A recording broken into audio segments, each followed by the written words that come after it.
often bring a Russian doll with me because the tribes are one inside the other. So you have, Okay, right. okay, so the big picture is the Algonquins.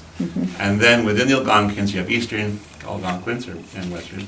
Within the Eastern Algonquins, you have this very large, vague cultural group called Lenape or Delaware, and it's not a tribe, it's just a cultural group that has no real borders and no real leaders. And then within that, you have the Munsee, Unami, and Winnelatch-Tego, which is why you have the sassafras flag of this whole country. Is the three lobes represent the three tribes. So the Munsee is the wolf tribe, and the Unami are the turtle tribe, and the Winnelatch-Tego are the turkey tribe. So we're in Munsee territory, which means we're in the wolf. And among the Munsee, there's whole confederacies. It's a huge area. Munsee is one of the largest tribes that ever existed. And, you know, who knows how many thousands of people and thousands of square miles. But within the Munsee, there's the Minisinks, which include the Tapans and other important groups. And then you have the Munsee, which has at least two confederacies, one of which is the Minisink Munsees, Minisink Munsee in the south. And in the north you have the Esopus Munsee. Okay, so there's two different sides of the Munsee, and there are more. But within the Esopus Munsee, you have all kinds of divisions, like you saw in the map. Up to Margaretville, it's Esopus Munsee. And that goes all the way to the Hudson. And within the Esopus Munsees, there's basically 5 nations. So it's a confederacy. And among the 5 nations, you know, well, you could break it down into the local groups. So we are in the Gowensink group of the Esopus Munsee, and the Esopus wraps right around us. So, you know, that's part of why. But then there are other Esopus that are not near the river. It's just the people become kind of outweigh eventually their identity with the river. But we have the Esopus right here, wrapping around Gowensink. So it's like if I had the Russian dolls, I could pull them all out and show them. But that's how. So when I do a land acknowledgement, I try to go to all those levels. So in terms of, of course, the Algonquins, they're part of the Native American or Turtle Islander group, right? Who are the two-leggeds or human beings on the surface of our mother, as opposed to beings who are not on the surface. Very important. So it's like a big hoop with everybody interrelated. So that was a good question. Thank you. Let me ask you this. During this time, a lot was going on with the Revolutionary War. How did the Munsee tribes fit in, and which side were they? The French, the British? What was going on there? Okay, well, you know, I've been learning more and more about that all the time, and they kind of helped, they developed an objection to the way the British were handling things under King George III, and so they were among the first to complain, and they didn't like how they were treated. And yet they had a management agreement with the Iroquois, who were kind of managing things, and the Iroquois were very happy with the English. And they had a complex relationship. It wasn't like they were it was not that they were dominated by the Iroquois, and they had no identity with that. But the Iroquois were helping them to look out for danger. It's because, you know, they had some wars, right? So that was the agreement. So the Delaware were originally against the, you know, English, but nobody else was. And then the Iroquois were like, oh yeah, no, we like them. And then more and more colonists started to kind of be inspired to rise up against the English, you see. And the Delaware, including Tammany, were part of that. So Tammany became the patron saint of the Revolution, and he was Unami. Okay? And he often spent time up north here, too. And he had ties to this area. He was probably, if there was one grand leader of all the Delaware, was him. Okay? But he was in favor of freedom, and apparently he said, I believe he was the one who first said life, liberty, and the pursuit of happiness, by the way. Really? Possibly, yeah, I really think so. And Franklin was always picking up ideas from him. So then, when it really came down to it, many of the Munsee thought that the real problem might be the Americans, and there's the argument there. And so they thought, well, if we join the British, then we can fight, you know, and get rid of these Americans, and that didn't work. But they ended up splitting down the middle. And I originally really felt that it was much more pro-American, and it still is. They mainly stayed somewhat friendly to the Americans. Well, on the History Channel, they were putting out a documentary saying that the French really capitalized on this division. So I wanted to know how you do that.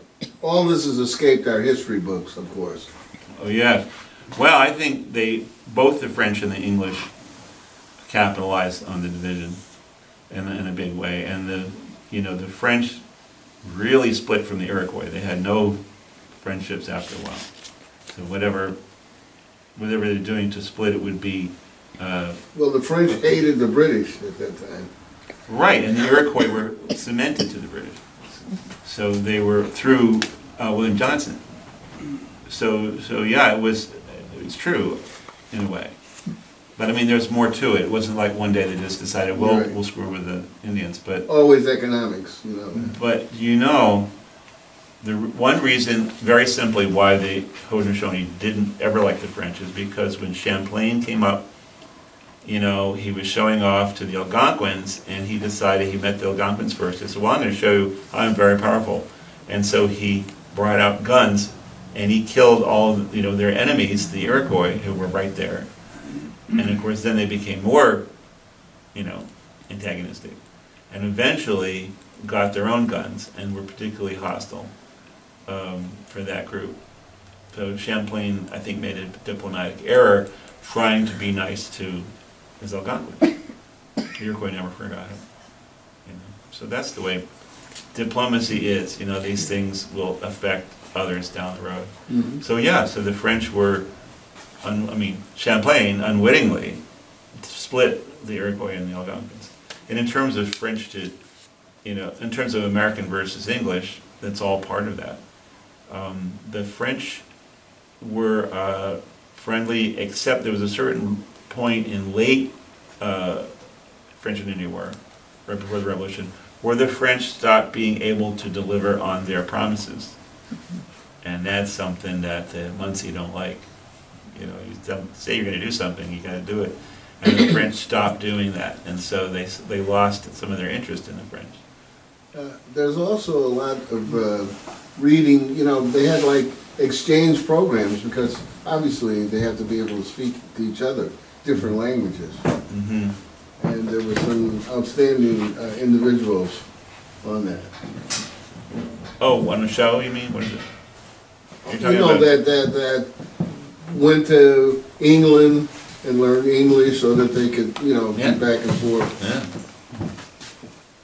So what's the question?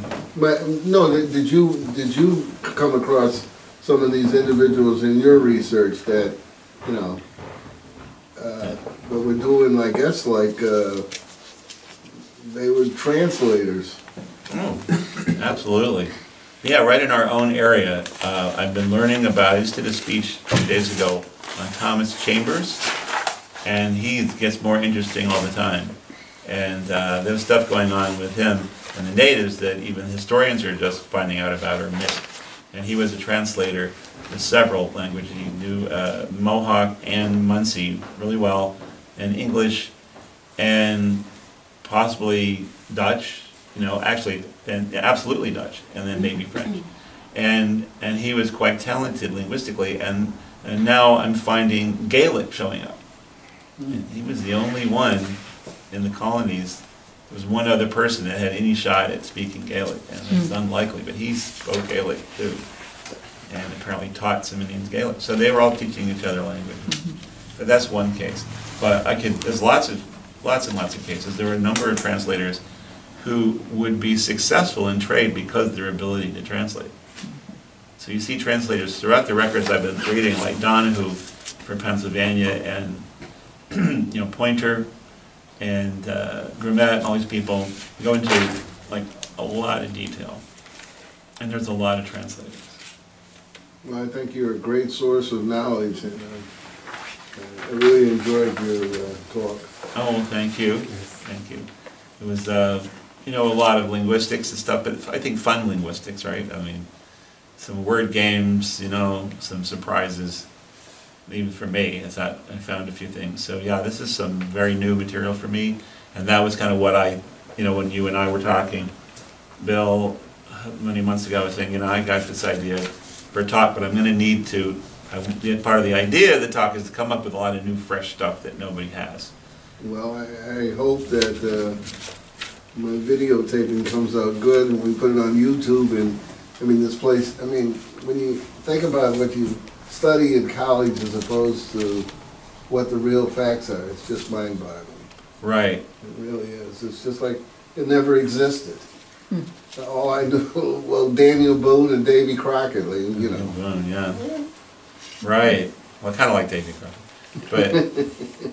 But the thing is, yeah, sometimes in my books I throw in these little, you know, Popeye comments, you know, Popeye would mutter and he'd say things that you're not supposed to hear. And, you know, like, there are places like, well, you didn't learn that in your history books in school. You know? The interacting with the Native Americans during the Civil War, it's like, it's unbelievable what really happened as opposed to what's in our books. Right. Well, one thing that you may not have made the connection, so I'll make it for you. Remember I showed a map of ironworks, right? I know it's hard to see from the seats, but all that was run by the Ramapo, right? That whole area was Ramapo, these native names, and there's all these ironworks. Okay, and this was around the time of the Revolution. Sloatsburg and all those places. Ironworks, mines everywhere.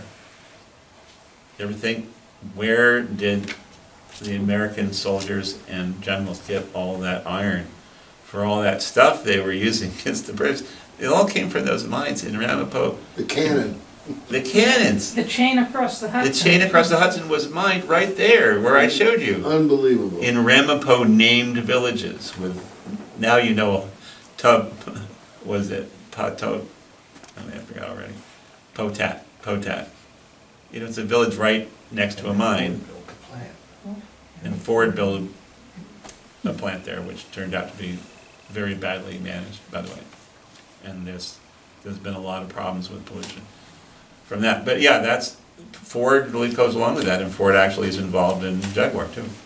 But yeah, to think about how, I mean, you could connect everything with everything. So Algonquins in general, you know, are really a foundation of American culture. So I want to ask you, I want you to try to think of something that is not obviously connected to Algonquin culture. That's a person, place, or thing. So like a name of a person, a place, or a thing. And at random. And I'll try to see if I can connect it to Algonquin culture. So I'll put myself at risk. You like history, right? Oh yeah. Can you, a random thing. Of a name. Yeah, anything, but it's not obviously Algonquin. That's not, okay, something that's not English for sure. Well, no, it could be English, yeah. Something you don't think is connected to Algonquin culture. Roxbury, where I'm from. Roxbury. Oh, absolutely. So I'll tell you about Roxbury because I did a program there, and it's mentioned in my book. But that was where, you know, the Iroquois and Algonquins may be having a little heated discussion over breakfast, right? And they were fighting, arguing over the land. And then when, at the end of the Revolution, they both lost. They were forced to give up their land equally. And so they both had to move west. And so now that there was nothing to fight over, they got along great, you know. So they came together in Roxbury, and they had a fabulous party, if you say, and a peacemaking, and they all hugged each other and made peace and friendship forever in Roxbury, and said farewell. And so, since I'm looking for a good ending, I've got one. Hold on.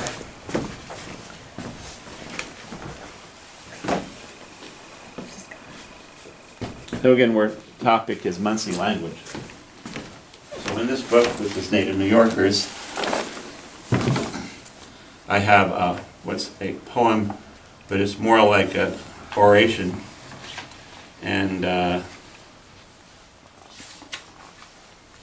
it's the farewell. It was used in a play that was performed at Roxbury by me and others.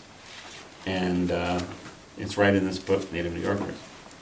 So just give me a second. Oh, here we go.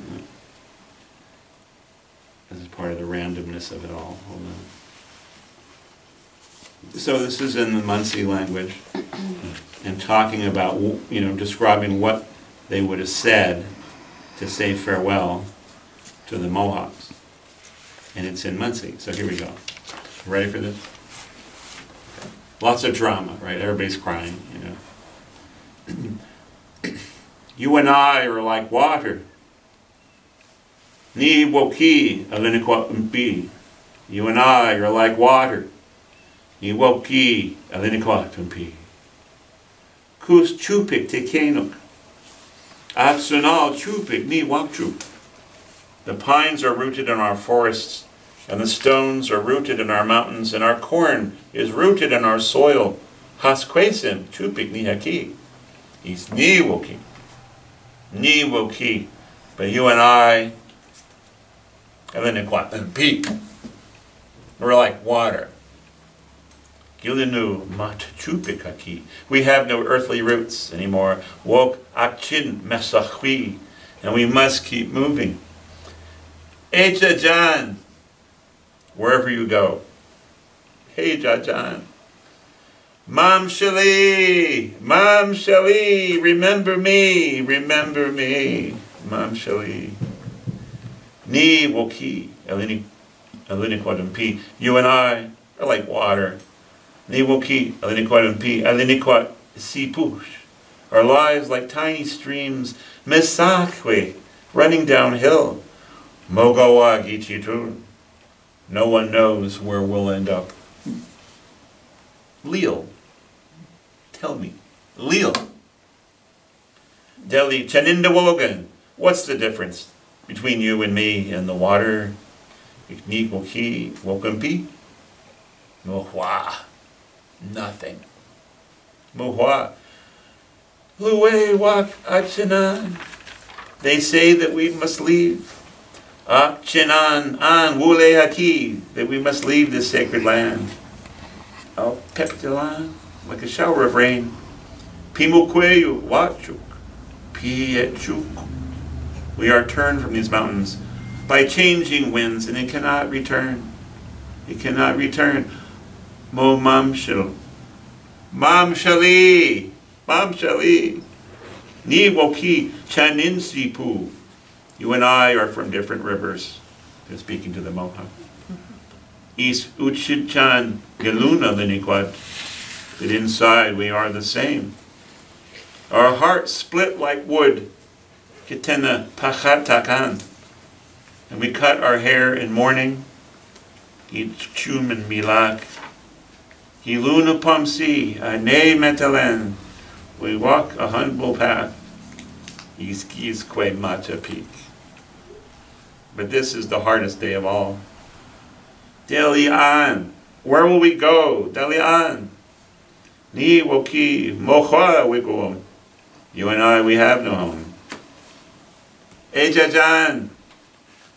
Wherever you go, Ejajan. Mam Shali. Remember me. Mam Shali. Remember me. Mam Shali. Remember me.